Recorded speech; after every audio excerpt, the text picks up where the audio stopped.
Eu destaquei o papel do Walter Benjamin, ou seja, como ele é importante para a maneira como eu penso as imagens, e eu acho que para a maneira como muita gente pensa as imagens, na poesia, na literatura, mas também em outras dimensões, né? Eu acho que isso é fundamental, ou seja, a gente perceber também que, pelo menos eu tenho a percepção, eu tenho a impressão, né, a gente pode dizer, de que hoje em dia está cada vez mais difícil a gente pensar a poesia, a literatura, a partir apenas da teoria literária, né? Ou seja, eu fujo o tempo todo para outros campos, né? Eu acho que isso é fundamental. Isso não é só um dado, não é só porque eu quero aprender o que está se pensando em outras áreas, etc., e acho que posso tomar isso de empréstimo. Não, porque eu acho que isso ilumina um processo que em alguma medida, interno à própria poesia, né? Ou seja, essa intersemiose, né, ou essa transsemiose que a gente encontra no cerne do próprio poema, né? E aí não é só o Didi Berman que vai ser, desculpa, não é só o Walter Benjamin que vai ser importante, né? Eu acho que tem outros autores que são decisivos, né? Eu acho que Didi Berman, por exemplo, Jorge Didi Berman, né, que é um historiador da arte, filósofo francês, acabou sendo super importante para mim, né? Ou seja, é um autor que eu leio desde o final dos anos 90, assim, eu acho que os primeiros textos dele começaram a aparecer por aqui, né? Eu acho que a primeira tradução do Didi Berman aqui no Brasil é O que Vemos, o que nos olha, né? Eu já uso na minha dissertação de mestrado, né? Que eu fiz na passagem ali do século XX para o século XXI, né? Mas que eu vou ler depois a obra completa, né? Até hoje, eu sou um leitor, costumo acompanhar tudo, ele tem uma produção vastíssima, né? E ele vai trabalhar muito a partir do que o Walter Benjamin fez, né? Mas também do que outros autores pensaram, né? O Aby Warburg, por exemplo, né? Vai ser um autor decisivo para ele, né?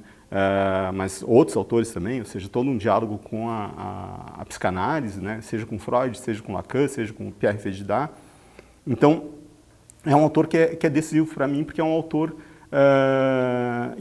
que levou essa ideia de uma imagem dialética ou de uma dialética das imagens ao extremo, assim, ao extremo, né? E é um autor em que a gente encontra uma noção de imagem que atravessa as mais diferentes formas artísticas, as mais diferentes formas técnicas, as mais diferentes formas discursivas ou não discursivas, né? É um autor que vai começar como um autor,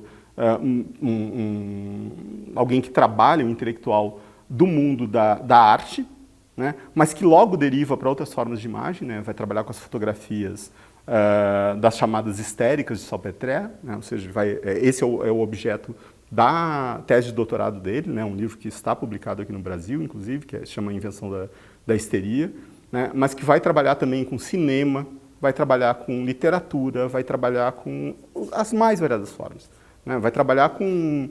me lembro de um texto que ele tem sobre objetos escultóricos, a gente pode dizer, né? Muitos deles escatológicos, até a gente pode dizer, né? Que ele encontra em feiras italianas de rua, né? Então, nas feiras encontra lá algumas esculturas de objetos escatológicos e ele vai pensar sobre isso. Ou seja, no fundo, a imagem para ele é a própria forma das coisas, né? A forma como as coisas se revelam, né? Mas isso ele pensa de um ponto de vista não ontológico, a gente pode dizer. Não um ponto de vista em que diz assim, então tudo é imagem, só existe a imagem. Não, a imagem serve para ele para tensionar justamente esse contato com o mundo, né? Então, acho que por isso que é um autor que acabou sendo tão importante para mim, né? Ou seja, ele tem uma visão que dá, a meu ver, a devida ênfase à questão das imagens, né? Mas, ao mesmo tempo, sem divinizar a imagem, sem teologizar a imagem, né? Essa é uma preocupação fundamental dele, eu acho que... E ele consegue fazer isso de uma maneira muito inteligente, muito complexa, muito informada, né? Uma obra que é praticamente impossível, né? Ou seja, ele vai falar sobre os mais variados assuntos, sempre com uma pertinência enorme, né? Uma pertinência enorme. Tem mais de 60 livros publicados, né? Que é uma enormidade, né? Então é difícil até se manter a par, né? Ou seja, acho mais a gente está lendo um livro dele e já está saindo outro, né? Então é sempre complicado, mas é um autor que eu tento acompanhar assim, com muita atenção sempre, né? Ou seja, assim, eu estou sempre lendo uma coisa ou outra dele.